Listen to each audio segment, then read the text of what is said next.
آج ہم آپ کو ایک ایسی شخصیت کے تعلق سے بیان کرتے ہیں جس شخصیت کے اسلام میں داخل ہونے کے بعد اسلام کو ایک بڑی قوت نصیب ہوئی۔ وہ شخصیت اگر نام لیا جائے، اس شخصیت کا نام حضرت عمر فاروق رضی اللہ تعالیٰ عنہ ہے۔ تو ان کے بارے میں آج آپ کو چند باتیں بیان کی جائیں گی کہ کس طریقے سے یہ ہمارے نبی حضرت محمد مصطفیٰ صلی اللہ علیہ وسلم پر ایمان لے کر آئے تھے۔ سب سے پہلی بات یہ ہے کہ یہ جب ایمان لے کر آئے تو اللہ کے نبی صلی اللہ علیہ وسلم ایک مرتبہ خانہ کعبہ میں عبادت کر رہے تھے اللہ رب العالمین کی، اور اس میں قرآن کریم آپ زور زور سے تلاوت کر رہے تھے۔ تو حضرت عمر نے گھر سے باہر رات گزاری ایک دن، اس کے بعد یہ صبح میں جیسے ہی آئے تو یہ خانہ کعبہ میں داخل ہوئے، اور داخل ہونے کے بعد انہوں نے آواز سنی اور یہ اللہ کے نبی صلی اللہ علیہ وسلم کے پاس پہنچ گئے۔ اللہ کے نبی صلی اللہ علیہ وسلم کے پاس پہنچ گئے تو اللہ کے نبی صلی اللہ علیہ وسلم اس وقت نماز میں قرآن کی تلاوت کر رہے تھے۔ تو جیسے ہی حضرت عمر وہاں داخل ہوئے تو اللہ کے نبی صلی اللہ علیہ وسلم کی زبان پر یہ الفاظ تھے، وَمَا هُوَ بِقَوْلِ شَاعِرٍ قَلِيلًا مَا تُؤْمِنُونَ۔ آگے انہوں نے جب یہ تصور کیا کہ ہو سکتا ہے یہ شاعر نہ ہو، جس طریقے سے لوگ کہتے ہیں کہ ممکن ہے یہ کاہن ہو، بڑا تعجب ہوا ان کو یہ الفاظ سن کر۔ تو فوراً اللہ کے نبی صلی اللہ علیہ وسلم نے یہ آیت کریمہ تلاوت کی، وَلَا بِقَوْلِ كَاهِنٍ قَلِيلًا مَا تَذَكَّرُونَ۔ مکمل یہ آخر تک اللہ کے نبی صلی اللہ علیہ وسلم نے یہ آیت کریمہ جب تلاوت کی ہے تو حضرت عمر ایک دم سے چونک جاتے ہیں، نہ کاہن ہے نہ شاعر ہے۔ تو وہ کچھ پریشان سے ہوئے، وہ یہاں سے چلے جاتے ہیں۔ بعد میں ان کے ذہن میں کچھ کھلبلی مچتی ہے، کیونکہ حضرت عمر جس شخصیت کے مالک تھے، وہ جہاں اپنے مذہب، اپنی ملت اور اپنے دین کے لیے بہت زیادہ جذبہ رکھتے تھے، وہیں بتوں کی پرستش میں، لہو لعب میں بھی وہ کچھ زیادہ ہی اپنے اندر زیادہ ہی کچھ اہمیت ان چیزوں کو دیا کرتے تھے، بتوں کی پرستش میں، لہو لعب میں مشغول رہا کرتے تھے۔ تو ان کے ذہن میں یہ ساری چیزیں پیدا ہوئی۔ اس کے بعد ایک دن یہ راستے میں کہیں نکل کر آتے ہیں چلتے ہوئے، تو وہیں یہ ساری چیزیں کئی مرتبہ باتیں ہو جاتی ہیں۔ تو ان کے اسلام لانے کا واقعہ جو بیان کیا گیا ہے وہ اس طریقے سے کہ ایک مرتبہ یہ غصے میں جب اس نے سنا کہ اللہ کے نبی صلی اللہ علیہ وسلم ہمارے معبودوں کے تعلق سے اس طریقے کی باتیں بیان کرتے ہیں، تو غصے میں لال پیلے ہو گئے اور تلوار لے کر یہ اللہ کے نبی کے قتل کے ارادے سے نکلے۔ لیکن راستے میں ابو نعیم ملتا ہے اور وہ کہتا ہے کہ عمر ارادہ کہاں کا ہے؟ اس نے کہا کہ میں آج حضرت محمد مصطفیٰ صلی اللہ علیہ وسلم کو نعوذ باللہ قتل کرنے جا رہا ہوں۔ تو ابو نعیم کہتا ہے اگر یہ بتا تو محمد صلی اللہ علیہ وسلم کو قتل کر دے گا تو پھر بنو ہاشم اور بنو زہرہ تجھے چھوڑ دیں گے؟ تو حضرت عمر انہی سے کہتا ہے کہ مجھے لگتا ہے تو بھی بے دین ہو گیا ہے۔ تو جب یہ الفاظ نے کہا تو ابو نعیم نے یہ الفاظ کاٹتے ہوئے کہا کہ پہلے تو اپنی بہن اور اپنی بہنوئی کی تو خبر لے، میں نے سنا ہے وہ بھی بے دین ہو گئے ہیں۔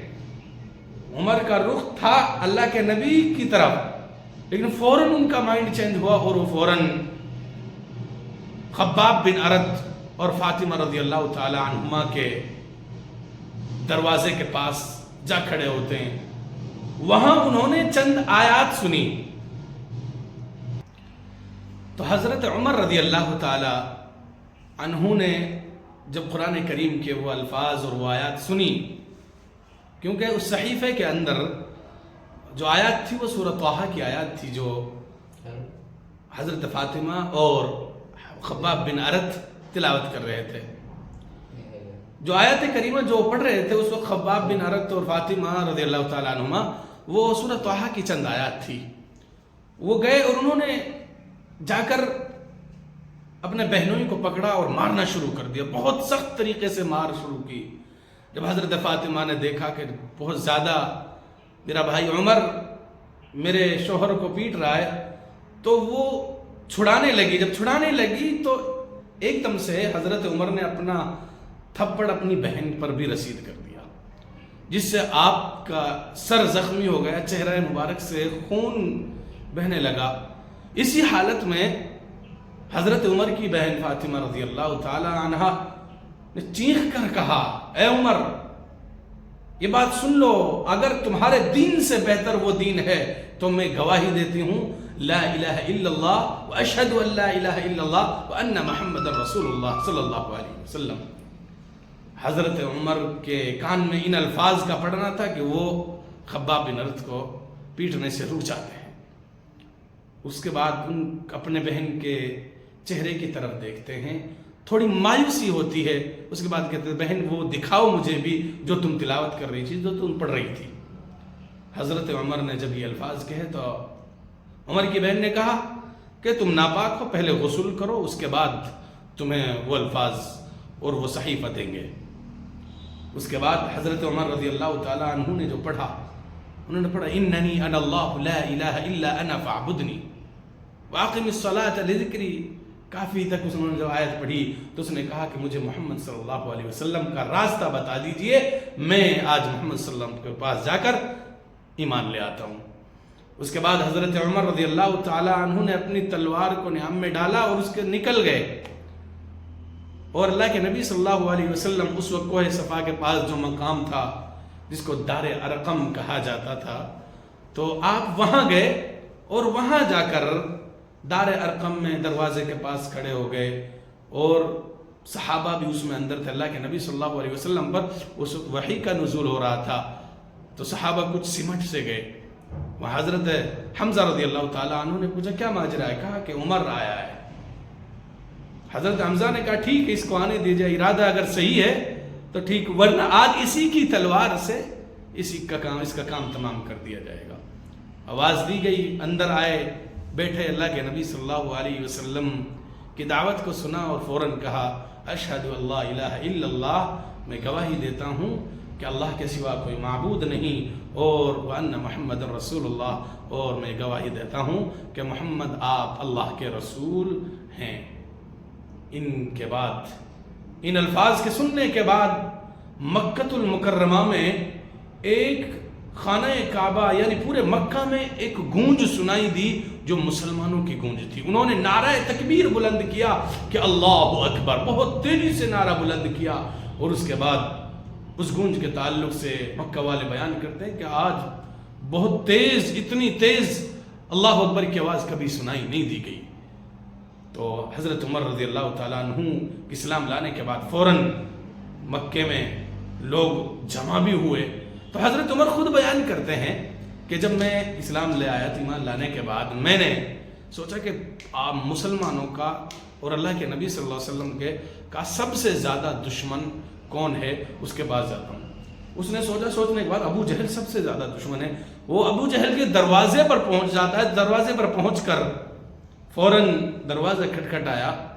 ابو جہل نے دروازہ کھولا اور کہا اہلاً وسہلاً ومرحبا بکم، آئیے، ویلکم آپ کا۔ حضرت عمر سے کہا، حضرت عمر نے کہا پہلے میری بات سن لے کہ میں محمد صلی اللہ علیہ وسلم پر ایمان لے کر آ چکا ہوں۔ وہ کہا تم بے دین ہو چکے؟ بے دین نہیں، میں مسلمان ہو گیا ہوں۔ ان الفاظ کا ادا کرنا تھا، فوراً دروازہ بند کیا۔ اسی طریقے سے حضرت عمر کئی ساری جگہوں پر گئے اور خود بیان کرتے ہیں حضرت عمر رضی اللہ تعالیٰ عنہ کہ ایک مرتبہ میں مکہ خانہ کعبہ میں تھا کہ لوگ مجھ پر پل پڑے اور میں لوگوں کو مار رہا ہوں، لوگ مجھے مار رہے ہیں۔ مطلب یہ اس طریقے سے مجھے کافی ٹائم ہو گیا مارتے ہوئے، لڑتے ہوئے، یہاں تک کہ میں تھک ہار گیا، تو لوگ بھی مجھے چھوڑ کر تھک ہار گئے، وہ بھی مار پیٹ کر، تو وہ بھی چھوڑ کر مجھے چلے گئے۔ اس کے بعد میں خوف سے بیٹھا ہوا تھا تو ایک شخص ابو عاصم نام کا آتا ہے، وہ کیونکہ ان سے ہمارا تعلقات تھا، ان کے قبیلے سے، ان کے قبیلے کے ہم حلیف چلے آ رہے تھے، تو وہ آیا تو اس نے کہا کہ عمر کیوں خوف زدہ ہو؟ عمر رضی اللہ تعالیٰ نے کہا کہ مجھے لوگ مارنا چاہتے ہیں، مجھے قتل کرنا چاہتے ہیں کیونکہ میں اسلام لے آیا ہوں۔ اس نے کہا ٹھیک ہے، تمہارے ساتھ کوئی کچھ نہیں کرے گا۔ ابو عاصم نے کہا اور گئے، اور جانے کے بعد میں فوراً لوگوں سے کہا کہ تم نے یہاں بھیڑ کیوں جمع کر رکھی ہے؟ انہوں نے کہا کہ ہم عمر کو مارنا چاہتے ہیں۔ اس نے کچھ باتیں کی ابو عاصم نے، اور لوگ وہاں سے ایسے چھٹ گئے جیسے کہ کوئی ایک کپڑا تھا وہاں جمع تھا اور اس کپڑے کو ہٹا دیا ہو۔ یہ حضرت عمر خود اپنا واقعہ بیان کرتے ہیں۔ اس کے بعد اللہ کے نبی صلی اللہ علیہ وسلم کے پاس حضرت عمر رضی اللہ تعالیٰ عنہ گئے، اور جا کر حضرت عمر نے کہا اللہ کے نبی صلی اللہ علیہ وسلم کیا ہم حق پر نہیں ہیں؟ حضرت عمر نے جب یہ الفاظ کہے تو اللہ کے نبی نے کہا کہ عمر ہم حق پر ہیں، ہم سچے دین پر ہیں۔ ان الفاظ کے بعد حضرت عمر نے کہا اللہ کے نبی اگر ہم حق پر ہیں اور سچ پر ہیں تو پھر چھپ کر کام کرنے کا مزہ کیا؟ اب ہم کھل کر کام کریں گے۔ اس کے بعد حضرت عمر رضی اللہ تعالیٰ عنہ ایک الگ ٹولی میں اور حضرت حمزہ رضی اللہ تعالیٰ عنہ ایک الگ ٹولی میں، دو ٹولیاں بنائی گئی، اور دونوں ٹولیوں میں نکل کر حضرت عمر رضی اللہ تعالیٰ عنہ، حضرت حمزہ رضی اللہ تعالیٰ عنہ اور اللہ کے نبی صلی اللہ علیہ وسلم ان سب کے ساتھ میں تھے، تو جا کر خانہ کعبہ میں بیٹھ گئے اور وہاں اپنا کام، عبادت کا کام شروع کر دیا۔ حضرت عمر کے اسلام لانے کے فوراً بعد میں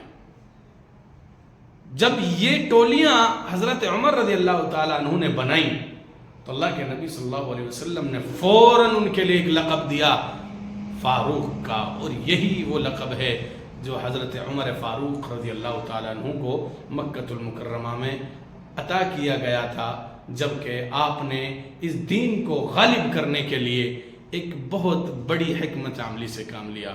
انشاءاللہ مزید آگے بتایا جائے گا کہ اس کے بعد اللہ کے نبی صلی اللہ علیہ وسلم نے کس طریقے سے دعوتی سرگرمیوں کو انجام دیا۔ السلام علیکم ورحمۃ اللہ وبرکاتہ۔